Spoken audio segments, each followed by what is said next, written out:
मार्गशीर्ष महात्म्य।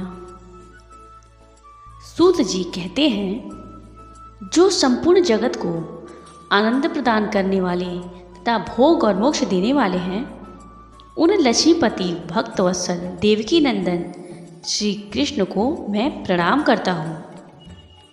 श्वेत द्वीप में देवादिदेव भगवान रमाकांत सुख से विराजमान थे। उस समय ब्रह्मा जी ने उन्हें नमस्कार करके पूछा, ऋषिकेश, आप संपूर्ण जगत को धारण करने वाले हैं। आपके नामों का श्रवण और कीर्तन परम पवित्र है। आपने पहले यह कहा है कि मासा नाम मार्ग शीर्षो अहम, महीनों में मैं मार्गशीर्ष हूँ। अतः उस महीने का महात्म्य क्या है, यह मैं यथार्थ रूप से जानना चाहता हूँ। श्री भगवान बोले, ब्रह्मन, जो कोई पुण्य करने वाला मेरा भक्त है, उन्हें मार्गशीर्ष का महत्व जानना चाहिए, क्योंकि यह मेरी प्राप्ति कराने वाला है। मार्गशीर्ष मास मुझे सदैव प्रिय है। जो मनुष्य प्रातः काल उठकर मार्गशीर्ष में विधि पूर्वक स्नान करता है, उस पर संतुष्ट होकर मैं अपने आप को भी उसे समर्पित कर देता हूँ। इस विषय में एक इतिहास भी है। इस पृथ्वी पर महात्मा नंदगोप सर्वत्र विख्यात थे। उनके रमणीय गोकुल में सहस्त्रों गोप कन्याएं थीं। उन सबका चित्त मेरे स्वरूप में लग गया। तब मैंने उन्हें मार्गशीर्ष में स्नान करने की सलाह दी। उन्होंने उस समय प्रतिदिन प्रातःकाल विधिपूर्वक स्नान और पूजन किया, हविष्यान्न भोजन किया और अपने इष्ट देव को नमस्कार किया। इस प्रकार विधि पूर्वक मार्गशीर्ष व्रत का पालन करने से मैं उन पर प्रसन्न हुआ और वरदान के रूप में मैंने अपने आप को ही उनके ऊपर अर्पित कर दिया। अतः सब लोगों को मार्गशीर्ष व्रत की विधि का पालन करना चाहिए।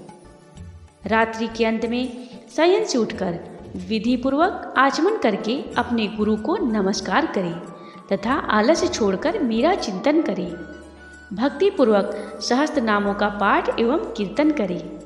फिर मौन होकर गांव के बाहर जाएं और विधि पूर्वक मल मूत्र का त्याग करके हाथ मुंह धोएं। यथोचित रीति से कुल्ला करें तथा शुद्ध होकर दंत धावन पूर्वक स्नान करें। स्नान की विधि इस प्रकार बताई गई है। तुलसी के जड़ की मिट्टी को उसके पत्र के साथ लेकर मल मूत्र ओम नमो नारायणाय अथवा गायत्री मंत्र के द्वारा अभिमंत्रित करें। मंत्र से ही उस मृत्तिका को अपने अंगों में लगाएं और जल में प्रवेश करके अघमर्षण स्नान करें। विद्वान पुरुष उक्त अष्टाक्षर मंत्र से ही तीर्थ की कल्पना करें। ओम नमो नारायणाय, इस मंत्र को ही मूल मंत्र कहा गया है। स्नान करते समय गंगा जी की प्रार्थना करें। गंगे, तुम भगवान विष्णु के चरणों से प्रकट हुई हो, इसलिए वैष्णवी हो। श्री विष्णु ही तुम्हारे देवता हैं। तुम जन्म से लेकर मृत्यु पर्यंत सभी पापों से मेरी रक्षा करो। इस प्रकार 7 बार जप करके हाथ जोड़कर तीर्थ जल को प्रणाम करें और 3, 4, 5 या 7 बार जल में गोता लगावें। तत्पश्चात पूर्ववत मिट्टी को भी अभिमंत्रित करके उसका शरीर में लेप करें तथा नहाएं। मृत्तिका को अभिमंत्रित करें, वसुंधरे, तुम्हारे ऊपर अश्व और रथ चलते हैं। भगवान विष्णु ने तुम्हें अपने पगों से नाप लिया है। मृत्तिके, मैंने जो दुष्कर्म किया है उस मेरे सारे पाप को तुम हर लो। उत्तम व्रत का पालन करने वाली देवी जैसे अरणी से अग्नि प्रकट होती है, उसी प्रकार तुम समस्त प्राणियों की उत्पत्ति का अधिष्ठान हो। तुम्हें सैकड़ों भुजा वाले वरावतारधारी भगवान विष्णु ने इकाणों के जल के ऊपर से निकाला है। तुम्हें नमस्कार है। इस प्रकार स्नान करके विधि पूर्वक आचमन करें और जलाशय के किनारे आकर 2 शुद्ध वस्त्र धारण करें।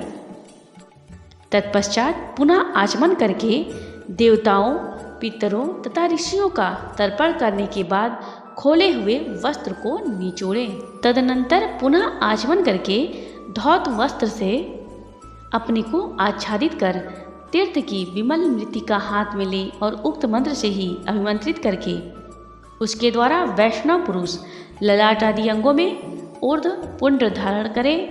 ललाट में तिलक लगाते समय केशवाय नमः कहकर भगवान केशव का चिंतन करे। इसी प्रकार उदर में नारायण, वक्ष स्थल में माधव, कंठकूप में गोविंद, दाहिनी कुच्ची में विष्णु, दाहिनी भुजा में मधुसूदन, कालों के मूल भाग में त्रिविक्रम, वाम पार्श्व में वामन, बाईं भुजा में श्रीधर, पीठ में पद्मनाभ, गर्दन के पीछे दामोदर और मस्तक में भगवान वासुदेव का न्यास एवं चिंतन करें। इस प्रकार भगवान विष्णु के सालोक्य की सिद्धि के लिए नित्य ऊर्ध्व पुंड धारण करना चाहिए। जो द्वारिका की मृत्तिका को हाथ में लेकर उससे प्रतिदिन अपने ललाट में ऊर्ध्व पुंड धारण करता है, उसके द्वारा किए जाने वाले सत्कर्मों का फल कोटि गुना हो जाता है। ललाट में गोपी चंदन का तिलक लग करने से मनुष्य अपने कर्मों का अक्षय फल पाता है। जो ब्राह्मण गोपी चंदन का सुंदर ऊर्ध्व पुंड प्रतिदिन अपने ललाट में धारण करता है, वह मेरे धाम में स्थित होता है और मैं लक्ष्मी जी के साथ उस घर में सदैव निवास करता हूँ। मृत्यु काल में जिसकी भुजाओं में, ललाट में, हृदय में और मस्तक में गोपी चंदन लगा होता है, वह मुझ लक्ष्मीपति के लोक में जाता है। जिसके ललाट में गोपी चंदन विद्यमान है, उसको मेरे प्रभाव से ग्रह, राक्षस, यक्ष, पिशाच, नाग और भूत आदि पीड़ा नहीं देते हैं। चतुरानन मेरा प्रिय करने के लिए तथा अपने कल्याण और रक्षा के लिए मेरा भक्त प्रतिदिन सायंकाल और प्रातःकाल मेरी पूजा और होम में एकाग्रचित हो ऊर्ध्व पुंड धारण करे। ऊर्ध्व पुंड संसार बंधन का नाश करने वाला है। जो तुलसी काष्ठ की माला मुझे भक्तिपूर्वक निवेदन करके फिर प्रसाद रूप से उसको स्वयं धारण करता है, उसके पातकों का नाश हो जाता है और उसके ऊपर मैं सदैव प्रसन्न रहता हूँ। जिसके घर में तुलसी का काष्ठ अथवा तुलसी का हरा या सूखा पत्ता रहता है, उसके घर में कलयुग का पाप नहीं फैलता। इसलिए तुलसी की माला को प्रयत्नपूर्वक धारण करना चाहिए। पद्याक्ष और आंवले की माला भी भक्तिपूर्वक मुझे निवेदन करके धारण की जाए तो वह उत्तम पुण्य देने वाली होती है। रत्नमय सिंहासन की भावना करके उसके ऊपर अष्टदल कमल का चिंतन करें। उसके प्रत्येक दल में ओम नमो नारायणाय इस अष्टाक्षर मंत्र का एक एक अक्षर है। उस कमल पर बैठे हुए कोटि कोटि चंद्रमा के समान कांतिमान मुझ चतुर्भुज विष्णु का ध्यान करें। उस समय मेरे हाथों में महान पद्य, शंख, चक्र और गदा सुशोभित है। नेत्र विकसित कमल दल के समान विशाल है। विग्रह समस्त शुभ लक्षणों से लक्षित है। वक्ष स्थल में श्री वत्स चिन्ह और कस्तुभ मणि शोभा पा रहे हैं। कटी प्रदेश में पीताम्बर शोभायमान है। मेरा स्वरूप दिव्य अलंकारों से अलंकृत, दिव्य चंदनों से चर्चित, दिव्य पुष्पों से सुशोभित तथा तुलसी के कोमल दल और वनमाला से विभूषित है। मेरी अंगकांति करोड़ों प्रभातकालीन सूर्यों के सदृश उद्भासित हो रही है। मेरे साथ समस्त शुभ लक्षणों से संपन्न दिव्य रूपा महालक्ष्मी जी भी विराजमान है। इस प्रकार मेरा ध्यान करते हुए एकाग्रचित हो मेरे मंत्र का यथाशक्ति 1000 या 100 बार जप करें। पहले मानसिक पूजन करके फिर पूजन सामग्री द्वारा विधि पूर्वक वह पूजा करें। मेरा स्मरण करके पूजन के प्रारंभ में मंगल पाठ करें। उसके बाद मेरे परम प्रिय 5 जन्य शंख की पूजा करें। शंख के पूजन में निम्नांकित शब्दों से प्रार्थना करें। 5 जन्य शंख, तुम पूर्व काल में समुद्र से उत्पन्न हुए और भगवान श्री विष्णु ने तुम्हें अपने हाथ में धारण किया तथा संपूर्ण देवताओं ने मिलकर तुम्हें संवारा है। तुम्हें नमस्कार है। तुम्हारी गंभीर ध्वनि से मेघ डर जाते हैं, देवता और असुर थर्रा उठते हैं। तुम्हारी उज्ज्वल आभा 10,000 चंद्रमाओं से भी अधिक उद्दीप्त है। 5 जन्य तुम्हें नमस्कार है। तत्पश्चात सुगंधित तेल से मेरे विग्रह में अभ्यंग करें। फिर कस्तूरी के चंदन से उपटन आदि लगावें। उत्तम गंध से वासित शुभ जल से मंत्रोच्चारण पूर्वक नहलाकर पाद्य, अर्घ्य और आचमनियम अर्पण करें। उसके बाद अन्य सब उपचारों को भी क्रमशः चढ़ावें। पीठ को दिव्य वस्त्र और आभूषणों से अलंकृत करके पुष्पों से उसकी पूजा करें। उसके ऊपर मेरे विग्रह को पधराकर श्रद्धापूर्वक मेरे लिए वस्त्र, अलंकार और गंध आदि निवेदन करें। खीर तथा पुआ आदि के साथ नाना प्रकार का नैवेद्य भोग लगावें।